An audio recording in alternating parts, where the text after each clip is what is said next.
হঠাৎ করে দেখলে তোমার মোবাইলের কিবোর্ডটা পাল্টে গেছে, আগে অন্যরকম ছিল এখন কিন্তু অন্যরকম হয়ে গেছে। তো আগের অবস্থায় আবার কিভাবে ফিরিয়ে আনবে চলো দেখিয়ে দিচ্ছি। তো সর্বপ্রথম কি করবে, তুমি চলে যাবে তোমার ফোনের সেটিংসের মধ্যে। সেটিংসে গেলে কিন্তু অনেকগুলো অপশন পাবে, কিছুটা নিচের দিকে গেলে একটা অপশন পাবে যেখানে লেখা রয়েছে অ্যাডিশনাল সেটিংস। তো এখানে ক্লিক করবে। ক্লিক করলেই দেখো পরের স্টেপে ল্যাঙ্গুয়েজ অ্যান্ড ইনপুট নামে একটা অপশন রয়েছে। তোমাদের মোবাইলে সেটিংসে এলে হয়তো প্রথমে ল্যাঙ্গুয়েজ অ্যান্ড ইনপুট নামে একটা অপশন থাকতে পারে, ওখানে ক্লিক করবে। যদি খুঁজে না পাও প্রথমে যে সার্চ সেটিংস অপশনটা রয়েছে এখানে এসে সার্চ করবে ইনপুট, দেখতে পাবে ল্যাঙ্গুয়েজ অ্যান্ড ইনপুট নামে একটা অপশন চলে এসেছে। তো এখানে জাস্ট ক্লিক করে দিবে। ক্লিক করলে কিন্তু এরকম ইন্টারফেস পেয়ে যাবে। তো দেখো কারেন্ট কিবোর্ড নামে একটা অপশন রয়েছে, তো এখানে জাস্ট ক্লিক করে দিবে। ক্লিক করলেই দেখো এখানে কিন্তু অনেকগুলো কিবোর্ড শো করছে। তোমার কিন্তু কিবোর্ড আগে অন্যটা ছিল, বর্তমানে যেটা টিকমার্ক দেওয়া রয়েছে ওটা হয়ে গেছে। তো তোমাকে কি করতে হবে, এই যে জি বোর্ড অপশনটা রয়েছে এখানে ক্লিক করে দিতে হবে।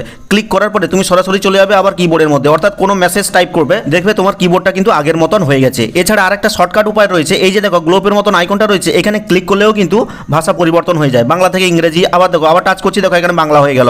এরকম এই গ্লোবে টাচ করবে, দেখবে অনেক সময় সঠিক হয়ে যায়। তো এইভাবে কিন্তু খুব সহজে তোমার মোবাইলের কিবোর্ড যদি পাল্টে যায় আগের মতন আবার ফিরিয়ে আনতে পারবে। তো ভিডিওটা ভালো লাগলে লাইক করে চ্যানেলটিকে সাবস্ক্রাইব করবে, কমেন্ট করে জানাবে কেমন লাগলো আজকের এই ভিডিওটা।